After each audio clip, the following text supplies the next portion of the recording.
Morning students, कैसे हैं आप सब। आई होप आप सब अपने घर पे स्वस्थ होंगे, कोरोना वायरस से बचे होंगे। डियर स्टूडेंट्स, बारिश का मौसम शुरू हो चुका है, तो प्लीज़ अपना और अपने फैमिली मेम्बर्स का ध्यान रखिए। स्टूडेंट्स, हेल्दी खाना खाइए, एक्सरसाइज रेगुलर एक्सरसाइज कीजिए ताकि आप अपनी इम्यूनिटी को स्ट्रॉन्ग कीजिए ताकि आप कोरोना वायरस से बचे रहें। तो स्टूडेंट्स, अब टाइम है हमारी हिंदी की क्लास का। तो हमने लास्ट वीक जो चैप्टर शुरू किया था बस की यात्रा, वो हम कंप्लीट करते हैं। तो ध्यान से सुनिएगा स्टूडेंट्स, और वीडियो को भी ध्यान से देखिएगा।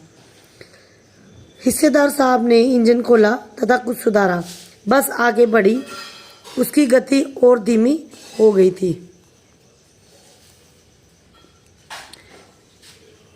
धीरे धीरे वृद्धा की आंखों की ज्योति जाने लगी। चांदनी रात में रास्ता टटोलकर वह रेंग रही थी। आगे अथवा पीछे से कोई गाड़ी आती दिखाई देती तो वह बिल्कुल किनारे खड़ी हो जाती तथा कहती, निकल जाओ बेटी, अपनी तो वह अवस्था ही नहीं रही। एक पुल के ऊपर पहुंचे ही थे कि एक टायर पंचर हो गया। वह बहुत जोर से हिलकर रुक गई। यदि तेज चाल में होती तो उछलकर नाले में गिर जाती। मैंने उस कंपनी के हिस्सेदार की ओर पहली बार श्रद्धा भाव से देखा। वह टायरों की हालत जानते हैं, तब भी वह जान हथेली पर लेके इसी बस में यात्रा कर रहे हैं। उत्सर्ग की ऐसी दुर्लभ भावना दुर्लभ है।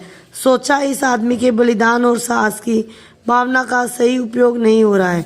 इसे तो किसी क्रांतिकारी आंदोलन का अगुवा होना चाहिए। यदि बस नाले में गिर पड़ती एवं हम सब मर जाते तो देवता बाहें फैलाए उसकी प्रतीक्षा करते, कहते वह महान व्यक्ति आ रहा है जिसने एक टायर के लिए अपने प्राणों की बलि दे दी। मर गया पर टायर नहीं बदला। दूसरा घिसा हुआ टायर लगाकर बस फिर आगे बढ़ी। अब हमने समय पर पन्ना पहुंचने की आशा त्याग दी थी। पन्ना क्या, कभी भी पहुंचने की आशा त्याग दी थी। लग रहा था जैसे जिंदगी इसी बस में बिताना है तथा इससे सीधे दूसरे लोग को प्रयाण कर जाना है।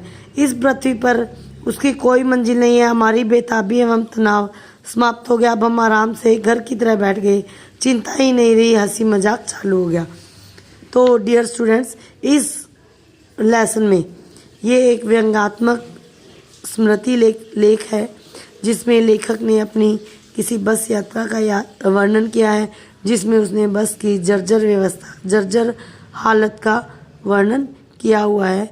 और उन लोगों का भी उसने उन लोगों पर भी व्यंग किया है जो बसों के माध्यम से कमाई करना चाहते हैं, लेकिन उसमें उसकी अच्छी तरह से सर्विस भी नहीं करवाते, जिसकी वजह से यात्रियों को हानि या असुविधा का सामना करना पड़ता है।